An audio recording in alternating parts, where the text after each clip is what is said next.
Hello everyone, Joseph Mariani here and welcome to day 8. Wait, right? Day 8?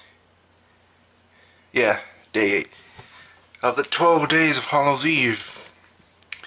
And just a quick reminder that tomorrow is my birthday, so there might be a possibility that day 9 won't be uploaded on time. But hey, just be patient. Anyway, so today for our next scary video game thing is going to be a scary video game story, and it is also sad. And it involves a Game Boy by Nintendo. And it is also a riddle. Well, it's in the category scary riddles. And apparently this has a twist at the end of it. So, yeah, so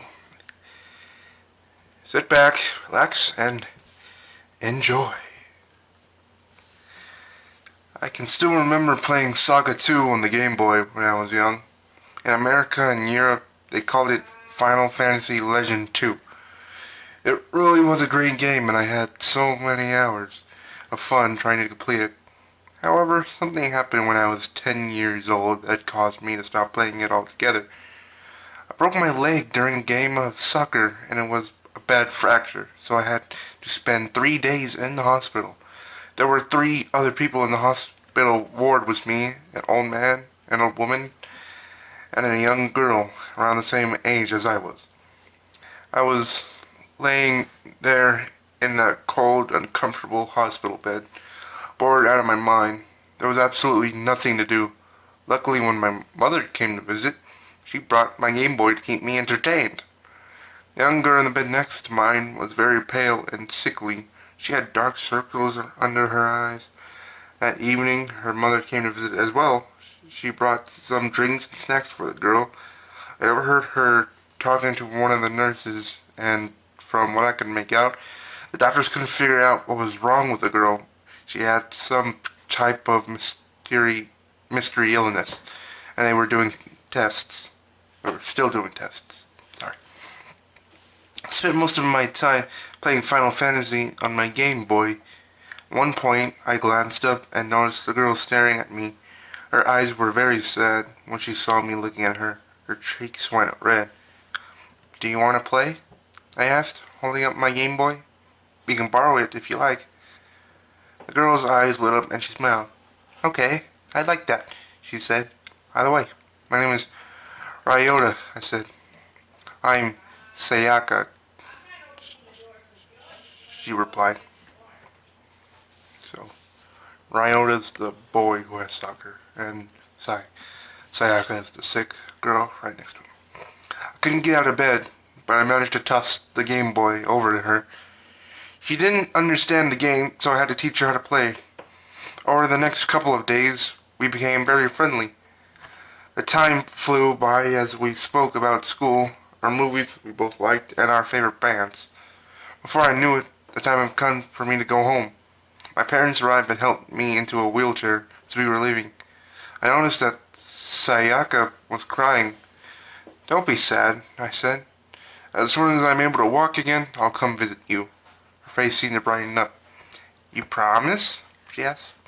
"I promise," I said, and I handed her my Game Boy. "Here's something to play with until I see you again."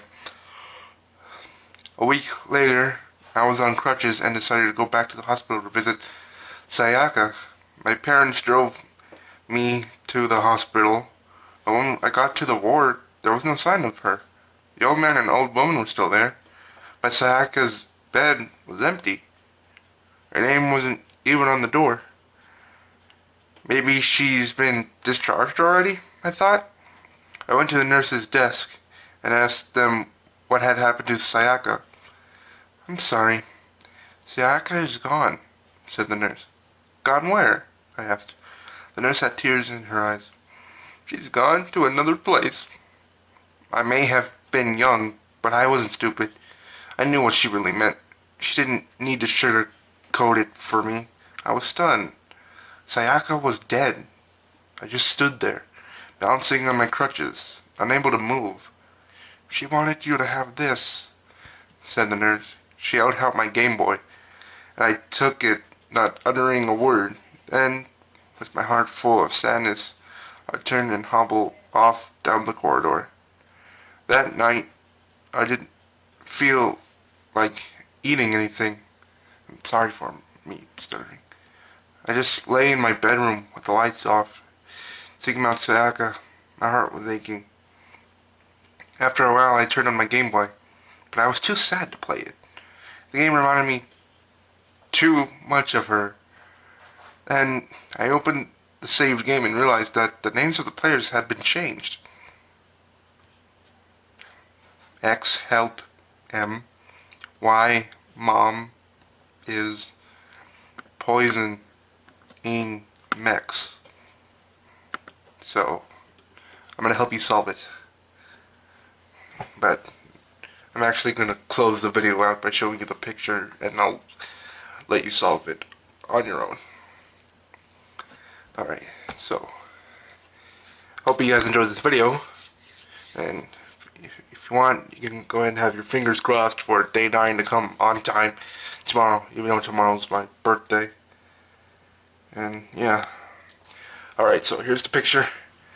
You can go ahead and try to crack the code. Alright. So here you go.